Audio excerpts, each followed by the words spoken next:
advising clients across the country. Here he is, your host, J. Christopher Boyd. And for our next guest, I'm very happy to introduce a state representative from Cape Cod for the 5th Barnstable District. And, more importantly, he's a Gold Star father and my friend, Stephen Xiharos. Steve, thanks for making the time, especially this time of the year, this weekend, Memorial Day weekend, to share your story, introduce it to some people. I think most people on the Cape know Steve Xiharos, but let's start with the assumption that we have a new listener today who just moved here and they're saying, I don't think I know this guy. So, give who's this character? Yeah. Give us a quick snapshot of your professional career and then introduce why we're talking to you on Memorial Day weekend. Absolutely. Thank you, Jeff. Thank you, Chris. Great to have I you. am Stephen Xiharos, Rep X, born and raised in New Bedford, Massachusetts, a city kid in a tenement on the 2nd floor, came to Cape Cod to follow my dream of being a police officer. And I went to Cape Cod Community College, lived with my aunt, Froso, in Sandwich. That was the connection. I had never been to Cape Cod before. Did 40, finished school with a master's degree eventually, and completed 40 years of policing from the 70s to 2019. And I'm so proud of that, to protect and serve for 40 years. Retired as the deputy chief in Yarmouth. Yes, to go from a summer cop with a mustache and a full head of hair and tinted glasses in the 70s. I thought I was Eric Estrada, in Chips. Oh, yeah, there you go. to what you see now. But so proud. And through that, many tragedies as well. Losing 2 police officers, 2 of my own brothers in a small town. Killed in the line of duty. The loss of Sean Gannon is what led me to run for office. So 40 years of policing and the murder of Sean Gannon, my officer, and the shooting of K9 Nero on April 12th, 2018. I sent them on that mission. A horrible thing happened. That's what propelled me to run for office. And thank God, through hard work and really just sticking to who you are, and integrity and truth and hard work, we won. And now I am the state representative, following your footsteps, State Representative Perry, in the fighting 5th District. That's it. It's really special. It's really special in so many ways to go to Boston, where our American freedom was born, to be in the People's House with all the murals and monuments of freedom, and and to also, like you said, be a Gold Star father. I'll never be the same. But my family Can you fights on. Would you honor us and tell us a little bit about your son and what happened? Yes, Nicholas George Xiharos, my son, born and raised on Cape Cod, Cape Codder. When we were attacked on September 11th, he told me that day, Dad, I'm gonna be a Marine. I'll never forget where I was and when he said it. And I was very proud in that moment. He was 12, but I was also nervous, I remember. And he said, Dad, I'm gonna fight for my country as a Marine. And he never changed his mind. He signed up when he was 17. We had to sign the papers because he was underage. My wife and I did. And as soon as he graduated high school from Dennis Yarmouth High School in 2006, 3 days later, he was in boot camp, South Carolina at Parris Island, determined to become a Marine, earn the title. It's very hard to be a Marine. Any service, God bless all of our services. I am the son of a Army Air Corps veteran. I'm named after my grandfather, who was a Greek immigrant and World War I Army soldier, from the US. It's really amazing. Then, my son became a Marine and infantry Marine. He was an O-351, which is an infantry assaultman. He fired rockets off his shoulder at the enemy of our country, and he fought in Iraq. And he was nearly killed in Iraq in April of 2008. 2 Marines died saving his life. And then he made it home, and I'll never forget him coming home on those buses at Camp Lejeune. They had just landed on the planes, and 1,000 young men come home from war on 6 buses. And I saw his eyes, and we hugged, but I knew that he had changed. He had seen death. And then he volunteered to go to Afghanistan to be with his high school classmate, Andrew Colville from Yarmouth. They were DY high school graduates. Andrew was going to Afghanistan. Nick wasn't. He was supposed to stay back at the base and train, but he wanted to go with Andrew, and he did. And we lost him on July 23rd, 2009. He was in Afghanistan at the end of a patrol mission. He was the vehicle commander, and they were attacked by a IED. And an explosion happened that took the life of the driver, took the legs off the gunner, and damaged the brain of the corpsman in the back seat of this armored vehicle, and it just crushed Nicholas. But he fought for 3 hours to live. They flew him by helicopter to a tent.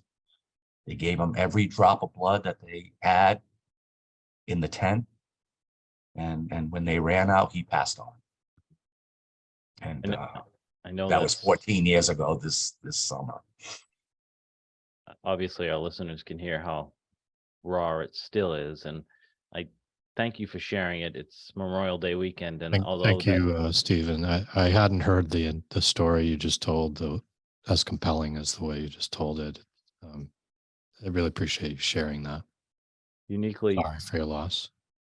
Uniquely personal, but on this weekend where we honor our fallen war heroes, although it's your story and your family's story, your son's story, it exemplifies all the stories that are all about Memorial Day weekend itself.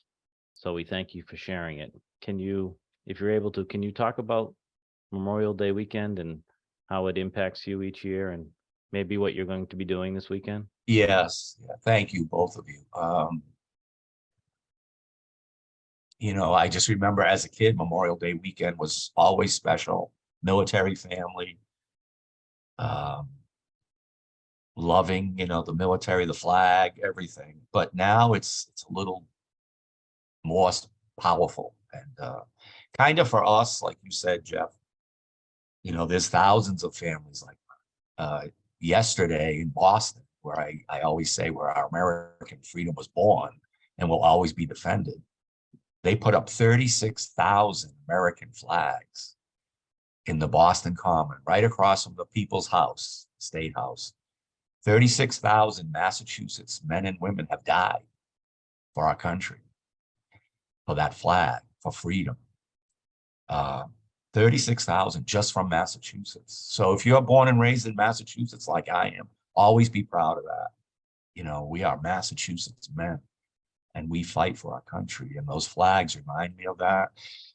And then, I basically tied up all weekend. We'll be at the National Cemetery on Saturday. I encourage anyone that's here on Cape Cod, go to the National Cemetery in Bourne at 9 o'clock and help us put 80,000 flags on our fallen veterans' graves. There's nothing like it. That goes from 0 flags to 80,000. And it takes about 300 volunteers to do it. So please come on Saturday if you can. And then on Monday, that's Memorial Day itself. I have, speeches to give in my district. Sandwich, born in Barnstable. But it becomes overwhelming, really. Mm-hmm. And, Sure. you know, by the end of that day, I just need time to reflect, be with family, friends, quiet time, really, because it's just very difficult to think about, you know, my 21-year-old son, you know, not with us, and all the others that have sacrificed for our freedom.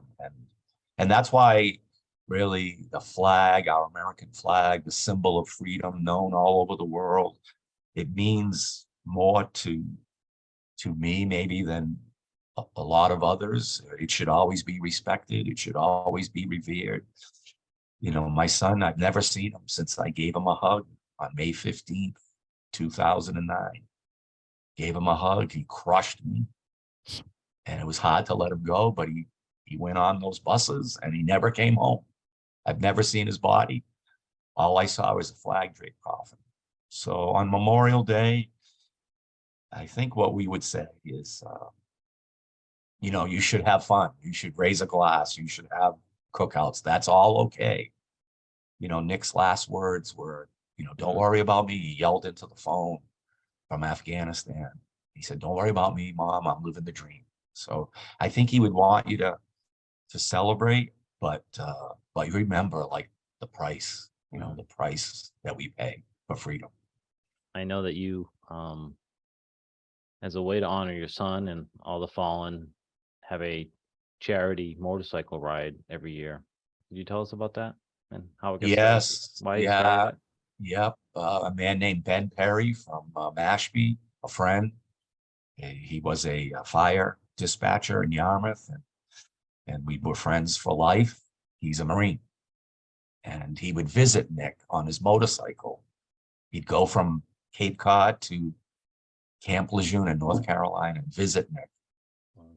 And he took Nick for a ride one day, bought him a steak dinner, and Nick gave him a little Marine like doll, put it on his motorcycle and rode home. When Nick was killed, like, it really devastated all of us, including Ben. And he came to me, I don't know, a month or two later and said, Nick, Steve, we would like to do a motorcycle ride in Nick's honor. So that might have been in August of 2009. I was still in shock, really. And I just said, you know, I don't even know how to ride a motorcycle. He said, just say yes, Steve. You know, we'll handle it. And thank God I did, because we said yes. They taught me how to ride in a parking lot. And, you know, the following year, you know, every July. So in July, we started Big Nick's Ride for the Fallen, you know, with 300 motorcycles. And I was the last one. And I was shaking like a leaf because I had never been on the road. And now I'm in a motorcycle ride with 300 motorcycles. And I just felt this power. And now this will be our 14th year. We honor all the Cape Cod Fallen. Right. 16 families from the Cape have given their loved one a hug and never saw them again. And so on Big Nick's Ride for the Fallen Day, we honor them all. We ride from the Sheriff's Department in Barnstable County, right next to where Nick rests at our National Cemetery in Bourne. We ride for 35 miles all along the canal and through, you know, Sandwich and Barnstable and back into Yarmouth. Thousands of people are on the side of the road waving, saluting, crying. And then we end the ride at DY High School with Nick graduated. And we raise awareness, and we raise money, and we give every penny away. Like, we're all volunteer organization. We are a nonprofit, all volunteer. And on Nick's birthday, every year, February 12th, we give away all the money, you know. And what do you do with those funds, Steve? How are they allocated? It's a great question. Yeah, we have 3 of our own, like signature missions, I would say. One is the Nick Xiharos Young Marines, which are kind of like Boy and Girl Scouts. They wear uniforms. George Chalice, a great Marine from Sandwich, is the leader.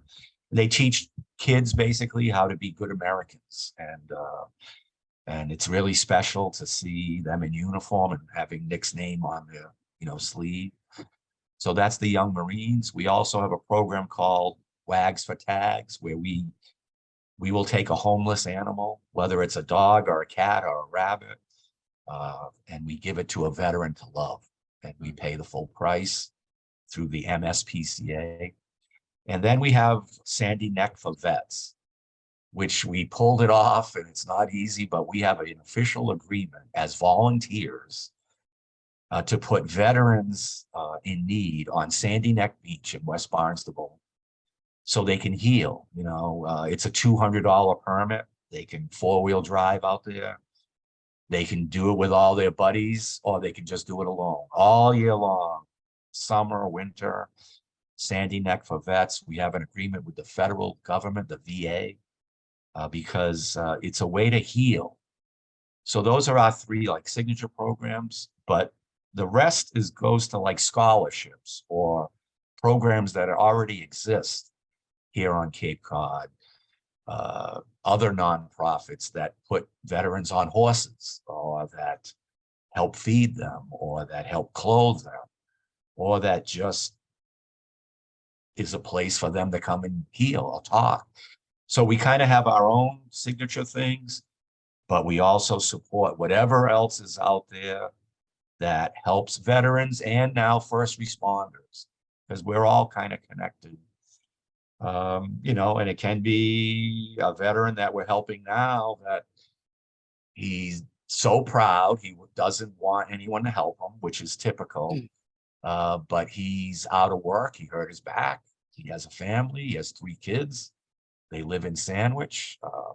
His mortgage is $1,800 a month, and he needs help. So we quietly help people like that as well. Thank you, Steve. We only have a couple minutes as we have a hard break against the news. Yes, sir. Chris, do you have any parting comments for Steve? I just want to thank Steve. Yeah, this was really inspirational for you to share. It's so touching to hear, Nick's story, how you've honored him with these efforts to have a nonprofit that, serves his memory.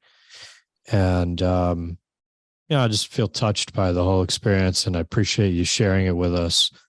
And we wish you, the best this Memorial Day weekend. I echo those comments, Steve. God bless you and your family, and God bless the memory of your son. Amen. I have Nick right with me. So if you don't, there he is. Yep. Big, strong, 6 foot, 200-pound U.S. Marine. Steve's holding a framed portrait of Nicholas Xiharos, a fallen hero. We'll be right back after the news.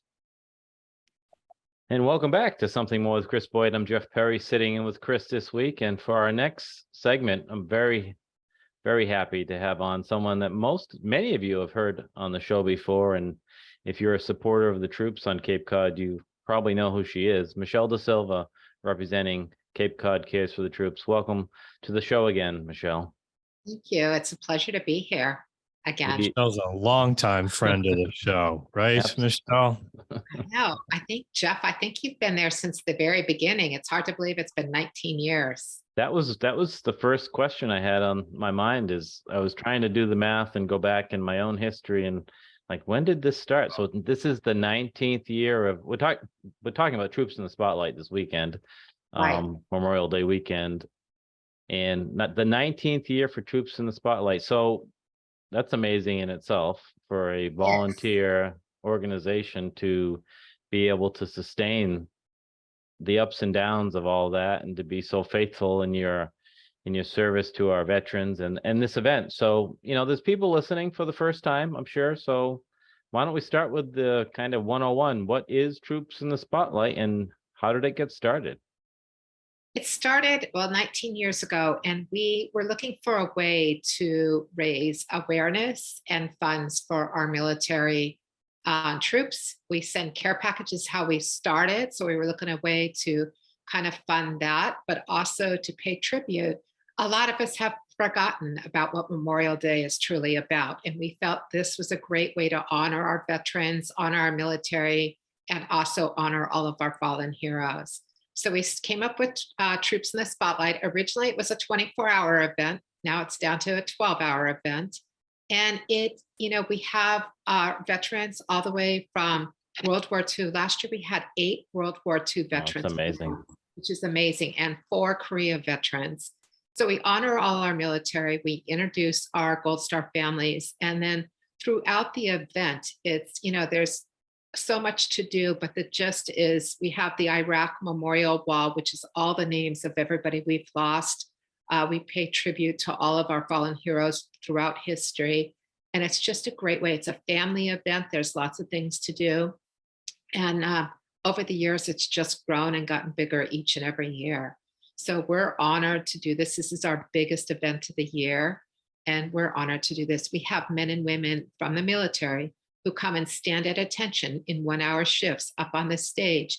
And it's to pay tribute to their fallen heroes, but also their brothers and sisters who are still deployed. I have seen over the years, it's not just active duty members. I've seen some veterans and some more senior folks who still fit in those uniforms, standing up there and paying their respect and tribute as well. They do. They come back every year because they feel like this is their way to give back. They were in the military, and as veterans, they still want to be involved. So this is a great way for them to get involved and show their support for our current military, and also to honor the fallen heroes.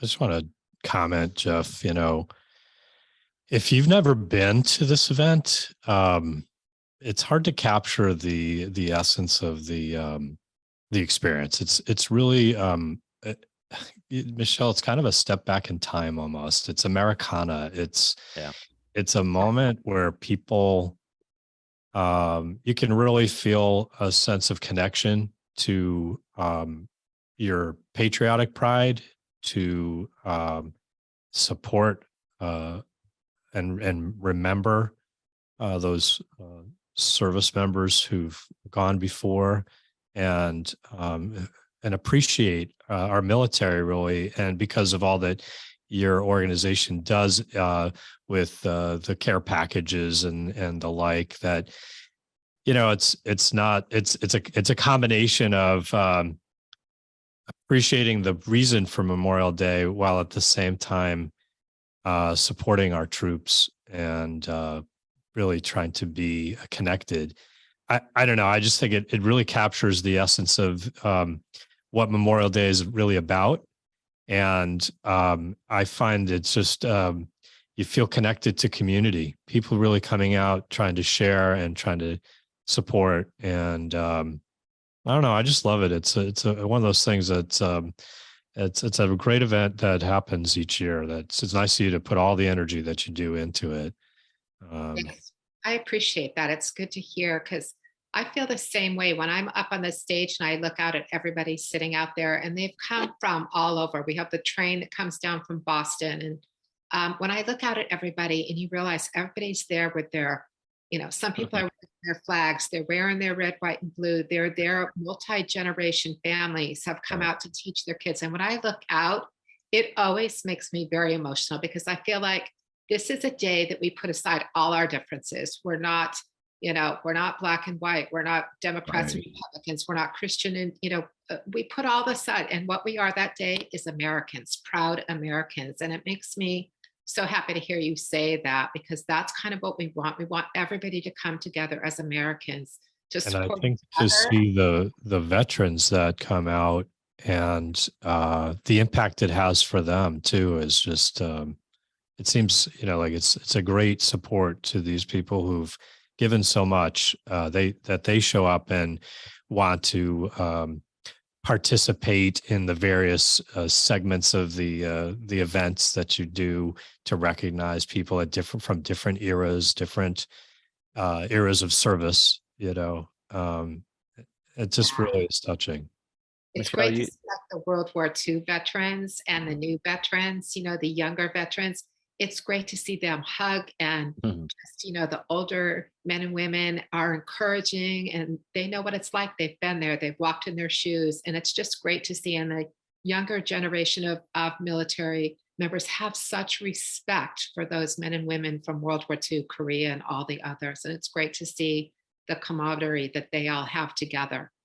Michelle, it is as both Chris and you have talked about, it's an emotional event as well. And one of the things that I'd like you to comment on that you've done over the years is have a special or a unique welcome home for our Vietnam veterans who certainly we all can agree weren't treated with the dignity and respect that they deserved when they came home. So can you talk about that? This has become one of the I love all of Troops in the Spotlight, but for me, this is like the greatest part because we heard for so many years at Troops in the Spotlight from Vietnam veterans who talked about how horribly they were treated and how they didn't get parades, they didn't get welcome home signs. They got, it was probably a dark spot for American in our history on how we treated our military. So we came up with a ceremony to welcome them home and honor them. And what it is at from 3 to 4:30, we have them come in as a group and we have them come up on stage. Each one of them gets to tell us about their service, where they were, the dates they served and the branch they served. And then they're welcomed home and they go down a receiving line. They receive a Vietnam pin. They receive a handmade quilt from the quilt ladies that make these handmade quilts for us. They receive a few other gifts. And then there's usually a receiving line about 20, 30 people that shake their hands, hug them, and welcome home. And every year, so many of them end up in tears saying, I never got this. I never received this. And what we have found after talking to them, this is a huge healing thing for them. Right. It's like one of them told us, this is the first time I've ever been proud of my service since the day I left Vietnam. And for us, that's like a huge thing. I think this is their moment. And like Dylan said, when he decided to start this, it's never too late to right a wrong. So this is our way of trying to right that wrong for when they came home and provide that, celebration of their service, welcoming them home, thanking them for all they did for our country. And it's become bigger and bigger every year. So it's very powerful. I've seen it many times, and you're right, the emotion is raw at times. And I completely agree that it's part of the healing process for these men and women who answered the call and did their duty. So see, back to the business side of this a little bit. This is not only your biggest organizational event. Is this your biggest fundraiser to support all the things that you do throughout the year? It is our biggest fundraiser. This is the fundraiser that we raise funds because we have so many different programs, but our main focus is the care packages, which is hard to get people to focus on the fact that we still have men and women deployed because everybody thinks they're back home. And we have men and women in 35 different countries right now serving. And we're still sending care packages. We're just short of 44,000 care packages. That's amazing. Yeah, Wow. each care That's package terrific. cost us $21 to mail. So a lot of this, we get a lot of supplies donated, some we still have to purchase, but we need the funds to continue to send care packages. So this is what we do at Troops in the Spotlight is get donations, whether it's donations for the care packages or money to ship the care packages. So this, is truly our biggest fundraiser. So for people who are there at the event, they can make a cash or check contribution. There's an opportunity for that. And I know there's raffles and different things, but if someone's listening today and they can't make it, or they hear this after the event on our podcast, how can they support you and the efforts of Cape Cod Cares for the Troops? They could go online to our website, which is Cape Cod, the number 4, thetroops.com. You can use PayPal. It'll give you the information to send a check if you'd rather use a check. And it doesn't matter whether it comes that day or after. We do this year round. We send care packages year round. So anytime that they want to send us, we do Venmo too. So if they wanted to look us up on Venmo, they can do that as well. Hey, you know what else is one of the great things about going to the event? You can get some merch. I love the sweatshirts and the t-shirts and all that kind of stuff, right? Yeah, it's so fun when you're walking around the Cape and all of a sudden you see other people wearing Cape Cod Cares shirts or hats. And, it's just everybody's always proud to say, oh, I was there. And And Right. yeah, it's fun. And the raffles, they could join we have like 40 raffle packages this year. So if you want to spend your money on raffles, that money still goes to care packages and supplies. So any way that they would want to help is great. And so we haven't mentioned, where is it and what are the hours? So it starts at 11:30 this Sunday, the 28th, and it's in Hyannis. And it's now, I think, called the Hyannis Landing. It's the old Kmart Plaza, and it's right across from the Cape Cod Mall. It's changed names and it's getting renovated, but we'll be there still in the parking lot. Excellent. Well, Michelle, thank you for what you do. Chris, you have something? Just one other thing, that if people are listening that would like to stand, tell about the part with the soldiers who are saluting. Always, what you need. we're in desperate need this year to fill some holes in our schedule for the 12 hours. We've never had the platform be empty. So if there's military members or veterans that would like to stand for an hour, they can come down there or they can contact me through the website. We could take anybody is welcome to help as long as you can fit in your uniform. That's the only requirement. That's going to be the challenge, probably. Huh? That's somewhat of a subjective definition for some, but it's great. I love to see the young service members, but it means so much to see a veteran up there in their dress uniform and the emotion of it. So 19 years, congratulations on your endurance and that of you and your family, which is the primary people who organize this, and all the volunteers. It is on behalf of someone who served, and just thank you for what you do. It's meaningful, it's important, and just God bless your efforts. Well, thank you. And thank you for always being there to support us. We really appreciate your support. You guys have been in there since the beginning, so I appreciate it. All right. And we'll be right back. Thank you, Michelle. Thank you. You're listening to Something More with Chris Boyd, Financial Talk Show. Asset Management Resources, LLC, and J. Christopher Boyd, CFP, provide investment advice on an individual basis to clients only. Proper advice depends on a complete analysis of all facts and circumstances. The information given on this program is in the nature of general financial comments and cannot be relied upon as pertaining to your specific situation. AMR, LLC cannot guarantee that using the information from this show will generate profits or ensure freedom from loss. Listeners should consult their own financial advisors or conduct their own due diligence before making any financial decisions.